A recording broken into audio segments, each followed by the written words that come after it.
everybody, welcome back, and in this week's video we're going to talk about the 5 fatal email mistakes that almost everybody makes. And one of the reasons why I'm doing this here in January 2025 is because it's something you're going to want to revisit on a regular basis, and preferably at the beginning of each new year. So the first one is based on your website, and that is no one can find your newsletter form. Most people have it tucked away at the bottom because it's a very convenient place for your web design to show up your email form. And it's usually along the lines of, get our newsletter, sign up now, first name, email address, done. The problem with that is, firstly, people are not going to scroll all the way down to the bottom of your website unless they have a very good reason to do so. The second problem is you're not giving them any incentive to sign up. It's got to be more than just, get your newsletter. What does that mean? Does that mean that you're going to give me industry tips and tips? Does it mean that I'm going to learn about your pet dog? Are you going to help me with my business? Remember, everyone that visits your site is doing so because they want to know how you are going to help them. So make it really obvious. So the first thing is, make sure that email newsletter, that sign up form, is somewhere really easy for people to find. Put it at the top of your website. Do a pop-up. Place it embedded strategically if you're running a blog or an email program.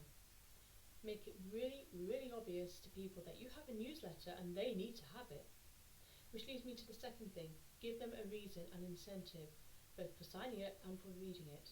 And that's good for you because it's going to make your life easier later on in your strategy. So, fatal email mistake number 2. Before they even leave the site, you should make them enthusiastic about the emails they're going to get from you. Remember, this is the start of a beautiful relationship. This is the equivalent of speed dating, okay? Make yourself memorable. And that means you need a really good thank you page. Now, that doesn't mean it has to be a complicated thank you page, but you need to tell them, I'm really excited that you signed up. This is really cool. We're going to do great things together. Now, you need to go to your email and you need to find the welcome I've sent you, okay? And this is why you should do it. And this is why you should add me to your safe senders list. Because now in 2025, it's not enough to have a decent sender's reputation anymore. It's not enough to make sure that you've got all your ducks in a row with DMARC verification and all the rest of it, and that Google likes you.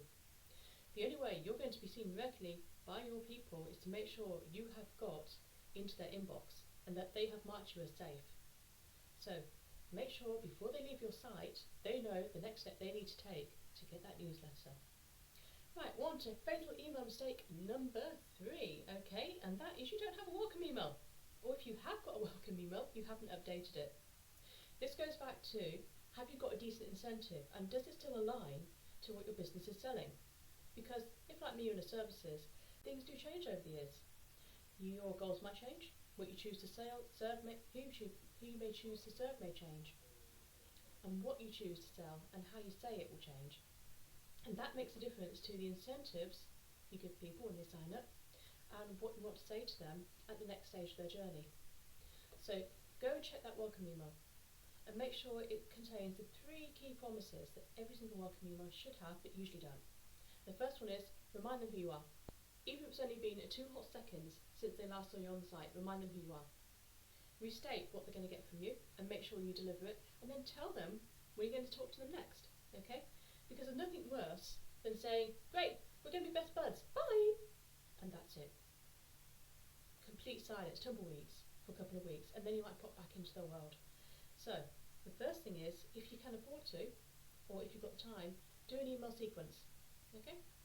But there's no judgment here. If you don't, you don't.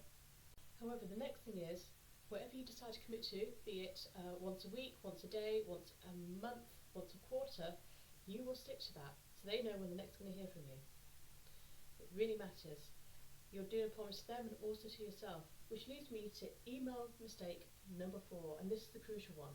A lot of people actually get the sign-up form right. A lot of people in the services industry, no matter what you do, will have a welcome email, but they don't have a nurture strategy. It's a case of, oh yeah, my email list is going to grow, and at some point I'll email them again, maybe with an offer. That's not a strategy. That is a recipe for disaster, because people are going to get that and go, who are you and why should I bother? Because you're clearly just seeing me as a walking wallet. No.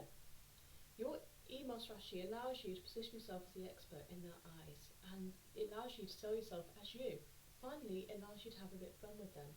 You're choosing to spend 8 hours of your precious time a day serving your customer, your client, these people, and you have chosen them out of all these billions in the world to serve. So you're going to want to make sure that your email strategy encompasses all of that, and that you pick exactly the right person that you're going to be excited to work with on Monday morning.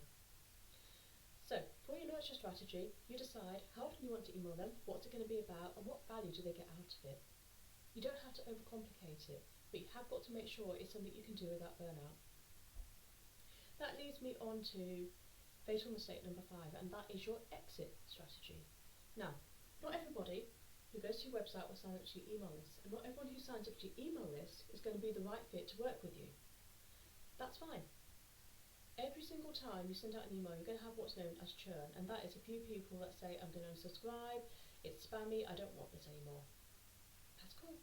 That's absolutely fine. You don't want to email those people anymore. They're doing you a favour coming off your list because they're costing you money otherwise. You want people who do open, who do click, who do want to hear from you. So, I would say on average, you might get a third to maybe 50% of your list who are happy to hear from you. They'll open up on a regular basis. They'll click on an occasional basis. But then the other third are people that don't. They just go dead. They're literally sitting on your list and you haven't heard anything from them for months, and it's crickets from their end. And again, it's the equivalent of dating. They sit there going, I've texted you, I've phoned you, I want to be with you, but I'm not hearing from you. Now, if you've got any self-respect, you go off and look for someone else.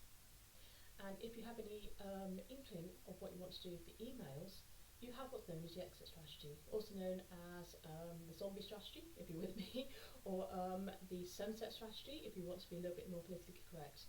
But the idea is you turn around to them after a certain amount of time, could be 6 months, could be a year, depends very much on what business you're running here, what service you're offering. So for example, if I'm selling windows, it might be a bit different than if I was selling, say, web design, and you know that you need to update this website every 6 to 8 months. Either way, you decide upon what that sales cycle looks like, and at the end of 6 months, 12 months, 18 months, you go, right, you haven't opened any of my emails. I'm sorry, but we're going to have to let you go.